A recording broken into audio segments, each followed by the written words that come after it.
Hi, this is Dan Heisman, and we're continuing with our series of YouTube videos to help you improve your chess game. I thought today we could do some intermediate endgame puzzles.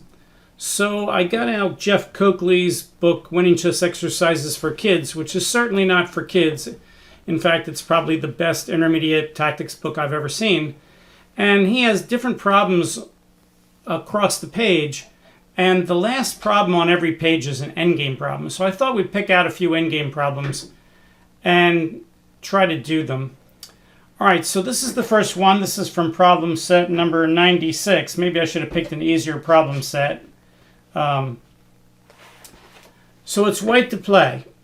All right, so my first thought is if I play queen takes c6, black's going to get some sort of perpetual check on the dark squares, like queen takes c6, queen f4 check, king g1, queen to c1 check, king f2, queen to d2 check, draw. Now, when I do this, I try to do it the way that I would do it in a game, which is to visualize it and not show it. So I've had people complain to me, in your videos, why don't you play these out? And the answer is, well, I will, but when I first try to solve it, I should really try to do it in my head, as you should, because if you play out all the positions when you're doing puzzles and you move the pieces until you get the answer, when you're playing in a game, you're going to have to visualize these things. And if you don't visualize them when you're doing the puzzles, then your visualization skills are not going to get better. And it's hard to become a good analyst if you can't visualize things. As I like to say, you can't play what you don't see.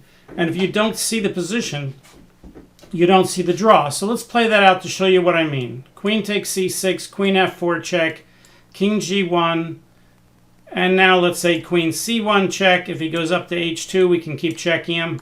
If he goes up to f2, then check here, and around we go. So this is a draw. So that's why queen takes c6 is not the answer. But one of the things that you learn in queen and pawn endgames is it's not who has the most pawns that always has the advantage. It's who has the furthest advanced pawn.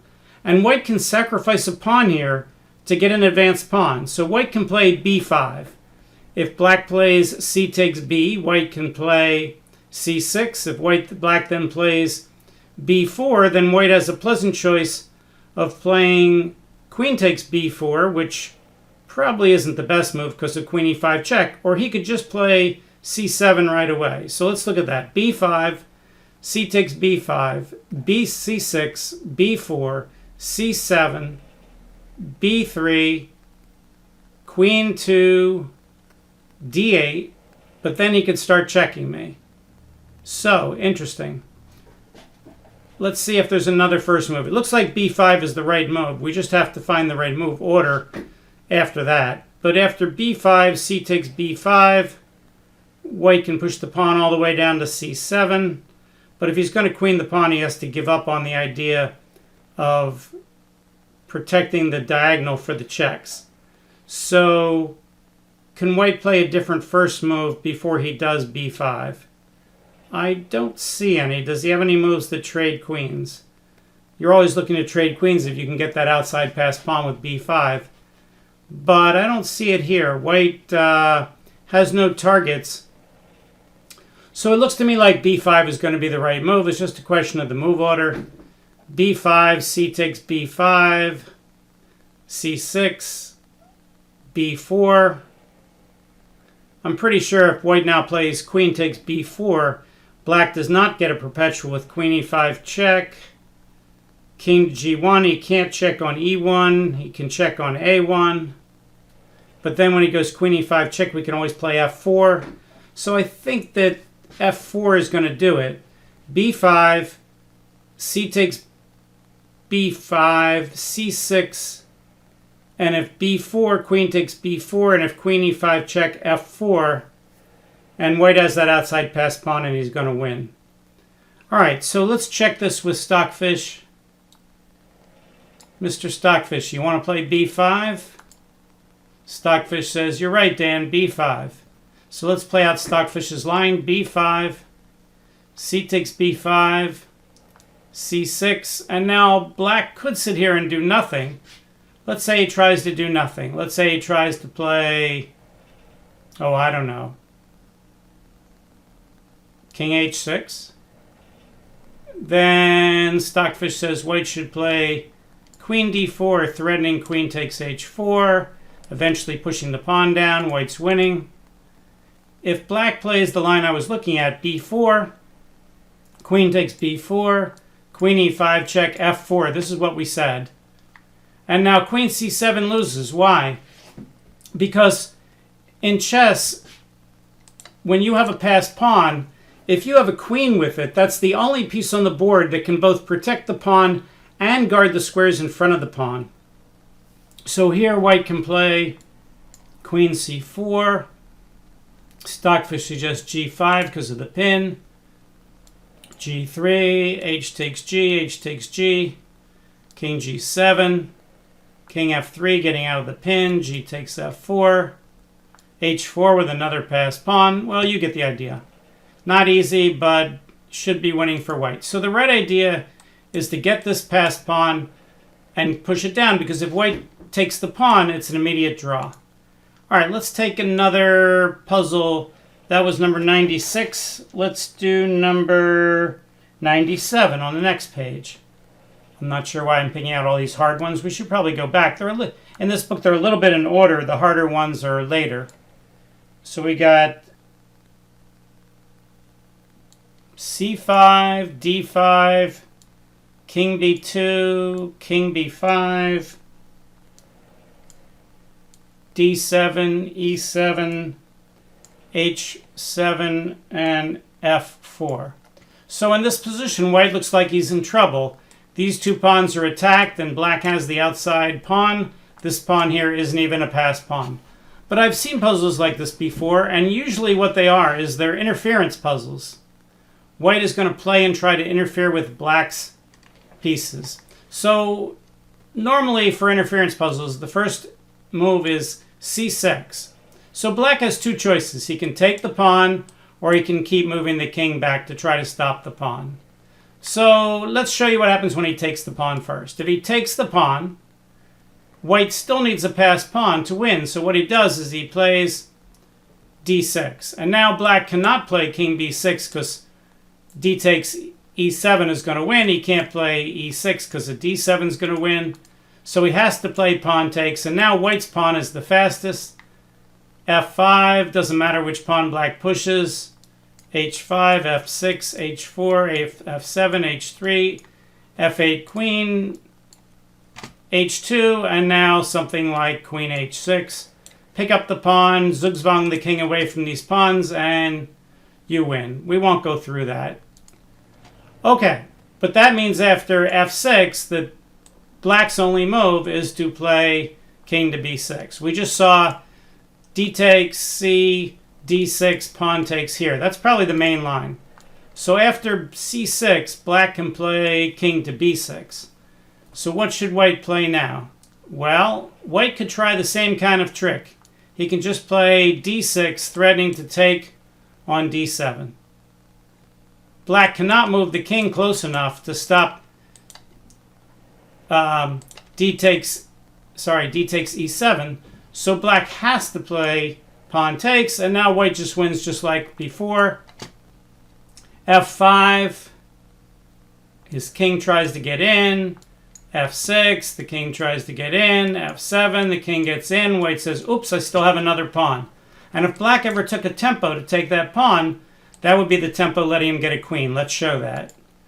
c6, king b6, d6, threatening d takes e7. He can't play e6 because the pawn takes and the king can't get back. So he has to play takes. And now white pushes. Now if black takes the time to take the pawn, white's going to get a queen. For instance, king takes, king here, and the king can't get inside the square because the pawns are blocking it.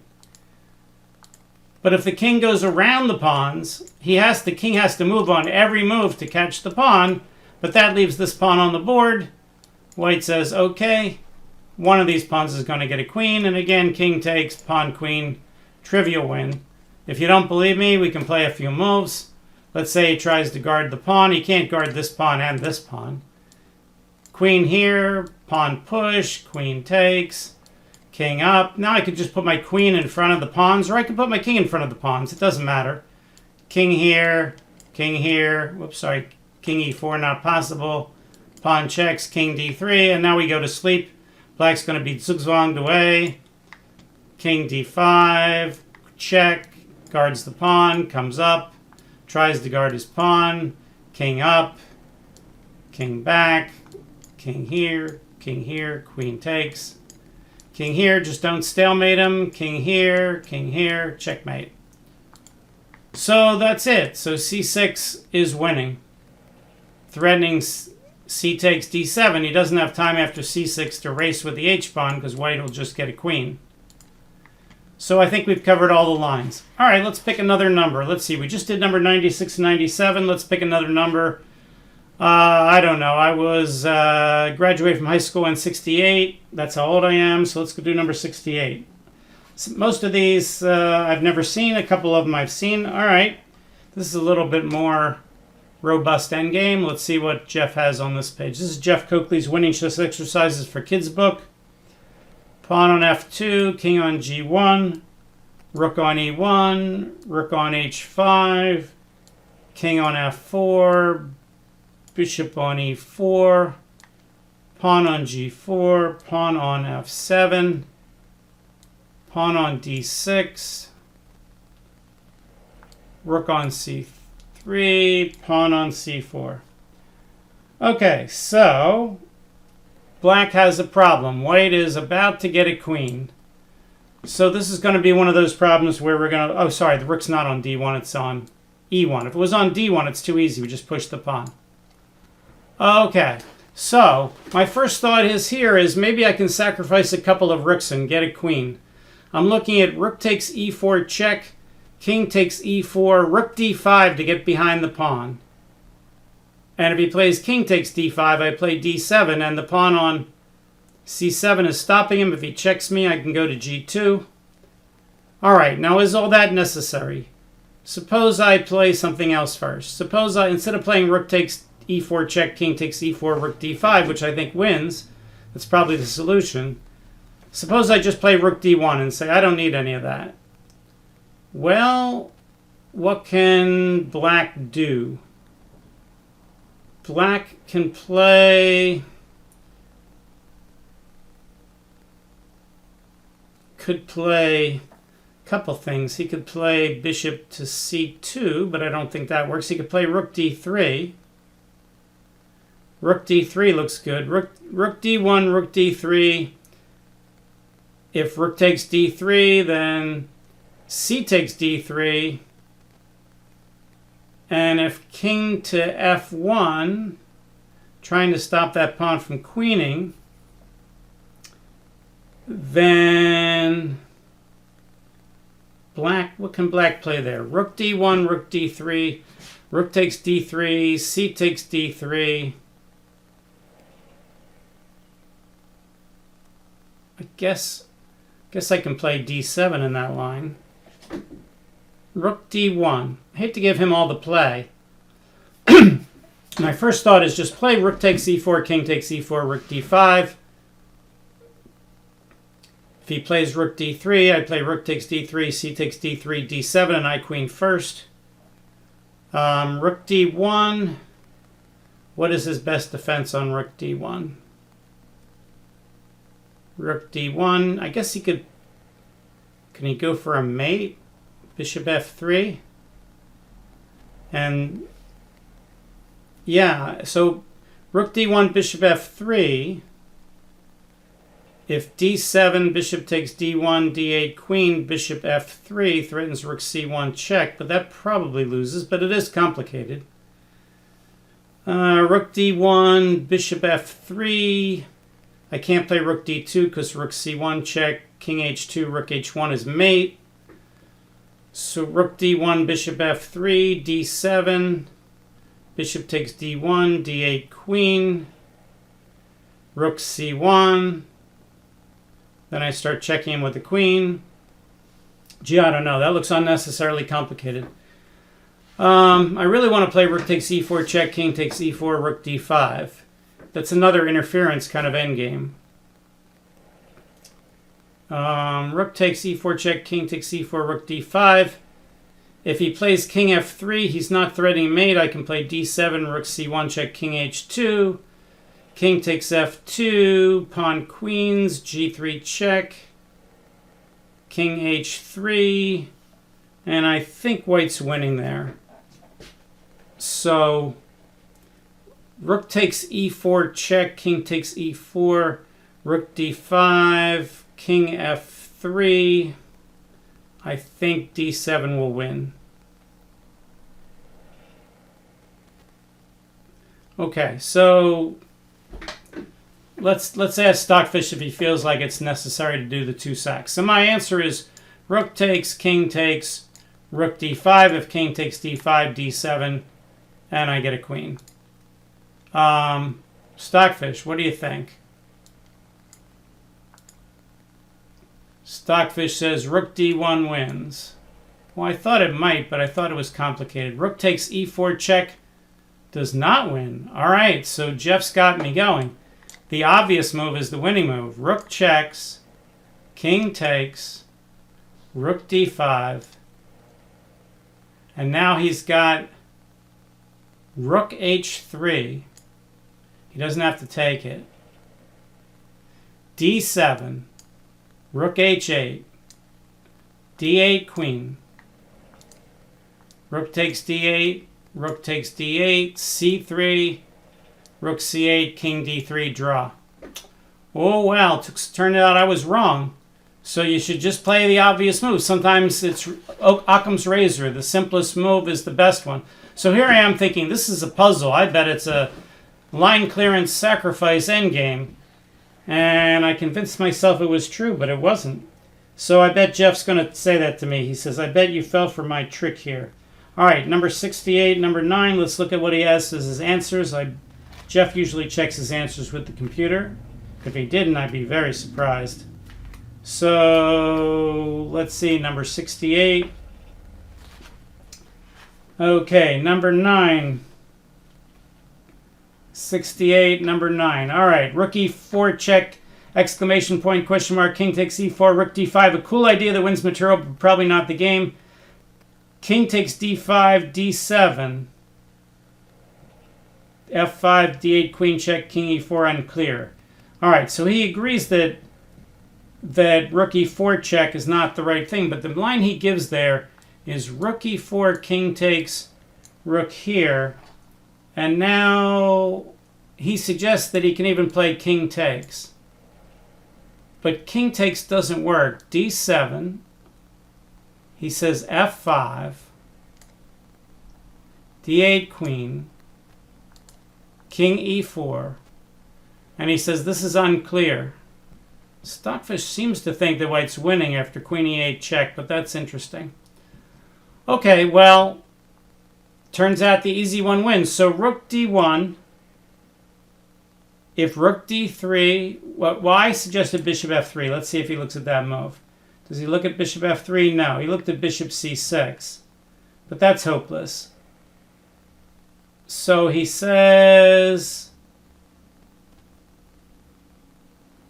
if rook d3, rook takes d3, c takes d3, d7 wins. Well, of course, because black can't simultaneously guard the square and push the pawn at the same time. Okay, so the easy move won. Now, that's rare in a puzzle that the easy move wins and the tricky move is the wrong one, but it's a good puzzle book that includes stuff like that. So I fell for his trick, and I played the incorrect rook takes e4 check. And that shows you I'm on the up and up on this video, because if I had done all these puzzles ahead of time, and just to show you how smart I was, I wouldn't have gotten that puzzle wrong, but I did get it wrong because, you know, I'm only human, and I'm obviously not taking. If this was a tournament game and I had 20 minutes, I'd take 20 minutes. But I don't want to spend the whole video doing one of these puzzles. I want to see if I can get the right idea fairly quickly. Let's do the one on the opposite page. Okay, that one's too easy. I know that one. So let's go to the next one. Next page. All right, that's a weird-looking problem. All right, let's take a look. We got a queen on c2. There's a knight on e4. There's a pawn on f7, a pawn on g6.